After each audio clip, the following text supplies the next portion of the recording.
பீகார் மாநில இளைஞர்களை பாகிஸ்தான் பயங்கரவாதிகள் அதிகளவில் மூளைச்சலவை செய்து வருவதாக NIA எனும் தேசிய புலனாய்வு அமைப்பின் அதிகாரிகள் தெரிவித்து உள்ளனர். சமீபத்தில் செங்கல்பட்டு மாவட்டத்தில் பதுங்கியிருந்த பீகார் மாநிலத்தைச் சேர்ந்த ஹலத்தூர் முகமது என்பவர் கைது செய்யப்பட்டார். அவரிடம் பறிமுதல் செய்த ஆவணங்கள் அடிப்படையில் 2 தினங்களுக்கு முன் ஜம்மு காஷ்மீர் மற்றும் தமிழகம், பீகார் உட்பட 5 மாநிலங்களில் 21 இடங்களில் சோதனை நடத்தப்பட்டது. அப்போது மொபைல் போன்கள், லேப்டாப் உள்ளிட்ட டிஜிட்டல் ஆவணங்கள் பறிமுதல் செய்யப்பட்டன.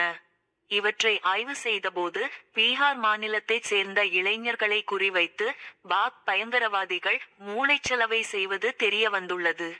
பீகார் மாநில இளைஞர்களும் சிரியா நாட்டில் உள்ள IS மற்றும் அல்-குவைதா அமைப்புகளைச் சேர்ந்த பயங்கரவாதிகளும் சமூக வலைதளங்கள் வாயிலாக தொடர்பில் இருந்தது உறுதி செய்யப்பட்டு உள்ளது.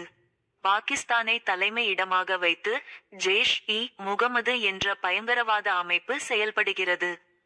இந்த அமைப்பைச் சேர்ந்த பயங்கரவாதிகள் நேபாளம் வழியாக பீகாருக்குள் ஊடுருவி அங்குள்ள முஸ்லிம் இளைஞர்களை தங்கள் அமைப்பில் சேர்த்து வருவதும் தெரிய வந்துள்ளது. பயங்கரவாதிகளின் பிடியில் உள்ள இளைஞர்கள் தினக்கூலி தொழிலாளிகள் போல தமிழகம், ஆந்திரா உள்ளிட்ட மாநிலங்களுக்கு இடம்பெயர்ந்து வருகின்றனர். இதனால் நாடு முழுதும் முன்னெச்சரிக்கை நடவடிக்கை எடுக்க போலீசார் அறிவுறுத்தப்பட்டு உள்ளனர்.